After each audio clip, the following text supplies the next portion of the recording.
लोगों से मुलाकात कर रहे हैं। भारी संख्या में लोग यहाँ पे मौजूद हैं और ये सबसे बड़ी बात है, हमारे साथ सूचना जनसंपर्क मंत्री और जल संसाधन मंत्री संजय झा जी हैं। सर, एक तो सबसे पहले बड़ी खबर आ रही है कि जातिगत जनगणना को लेकर के सुप्रीम कोर्ट में जो दायर की गई थी याचिका, उसको सुप्रीम कोर्ट ने खारिज कर दिया। ये अभी हम लोग को भी जानकारी मिली है और इसमें तो ऑलरेडी जातीय गणना पहले भी अलग अलग स्टेट में कुछ न कुछ तरीके से हुआ है और कोई राज्य अपना गणना करेगा कास्ट का, और सिर्फ मुख्यमंत्री जी ने कास्ट का गणना नहीं कहा, उन्होंने आर्थिक स्थिति भी की जानकारी लेने के लिए कहा है।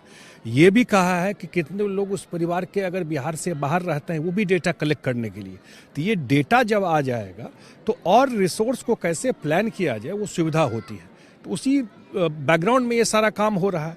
तो आज सुप्रीम कोर्ट ने डिसमिस कर दिया, तो ये तो खुशी की बात है। सरकार के लिए कहिए कि एक बड़ी जीत है, नैतिकता की जीत है। बिल्कुल बिल्कुल बड़ी जीत है, इसलिए कि ये गणना ऑलरेडी चल रहा है। अब मुझे लगता है देश में जिस हिसाब से ये गणना किया जा रहा है, जिस पैरामीटर पर किया जा रहा है, तो इस बार एक ऑथेंटिक गणना निकल करके आएगा। नगर निकायों के चुनाव में आरक्षण का मुद्दा हो या फिर जातिगत गणना हो, दोनों मामलों में राज्य सरकार के स्टैंड को एक तरह से कोर्ट ने स्वीकार किया है। उसका डिटेल तो अभी आएगा, क्या जजमेंट दिया है, लेकिन अभी तो यही जानकारी मिली है कि पूरा का पूरा डिसमिस कर दिया है जो पिटीशन। लेकिन ये समाधान यात्रा है, लेकिन अब लोगों का इतना बड़ा जनसैलाब, अपनी समस्या के लिए मुख्यमंत्री से सीधी बातचीत करना, फिर मुख्यमंत्री के समर्थन में, सरकार के समर्थन में नारेबाजी करना, क्या इसका क्या संदेश है? ये संदेश आप देख ही रहे हैं, आप भी तो लगातार है और मैं जो देख रहा हूँ, आज तो थोड़ा बेटर मौसम है, उस ठंड में भी इतनी बड़ी संख्या में लोग निकल करके आते रहे। और मेरा मानना है कि नीतीश कुमार जी के शासनकाल में बहुत सारा काम जमीन पे इसलिए उतरा कि वो ग्राउंड पे जाते रहे, जिला में जाते रहे, क्षेत्र में जाते रहे, तो वो एक प्रेशर रहता है प्रशासन पर, एडमिनिस्ट्रेशन पर, विभाग के अन्य लोगों पर, और उस तो जमीन पर और आपको फर्स्ट हैंड फीडबैक मिलता है ग्राउंड पर लोगों का। आप डायरेक्ट बात करते हैं, आपको पता चलता है कहाँ कमी है, क्या बेटर किया जा सकता है, और एक महीना के बाद पूरा डिटेल आप रिव्यू करेंगे सारे चीज़ को।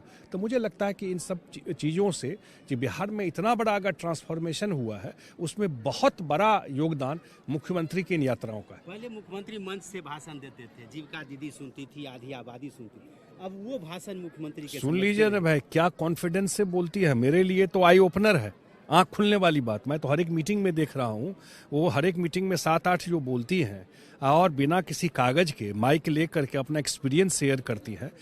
बहुत सारा काम नीतीश जी के सरकार में हुआ, लेकिन 1,30,00,000 जीविका जो जुड़ी है महिलाएं, मेरे ख्याल से पूरा का पूरा बिहार का सोसाइटी ट्रांसफॉर्म हो गया। पहले विश्वविद्यालयों में राष्ट्रीय सेवा योजना के तहत वैसे काम किए जाते हैं, एनसीसी से अलग। ये जीविका दीदी कहीं राज्य सरकार की एनसीसी या मैंने आप देखिए कि अब पैरेलल उनका जो कॉन्फिडेंस बढ़ा है, घर में ही रहती थी, ज़्यादा एक्टिविटी में नहीं रहती थी।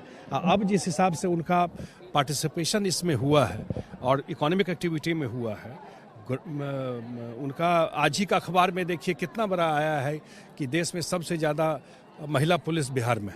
तो ये जो ट्रांसफॉर्मेशन सोसाइटी में हो रहा है, उसका कुछ चीज़ आप करते हैं पोस्टेरिटी के लिए, 30 साल, 40 साल, 50 साल, 100 साल सोच करके। जीविका वही चीज़ है, ये पूरा का पूरा ग्राउंड पे क्रांति आ गया। सरकारी समस्याओं का समाधान और नई समस्याएं जो आ रही हैं, उसकी भी फिर से प्लानिंग बनेगी। बिल्कुल बिल्कुल बिल्कुल बिल्कुल बिल्कुल। ये राज्य के जल संसाधन मंत्री और सूचना जनसंपर्क मंत्री हैं संजय झा जी ने कहा है कि क्या इस समाधान यात्रा का क्या प्रभाव पड़ रहा है, वो ये देखा जा सकता है। और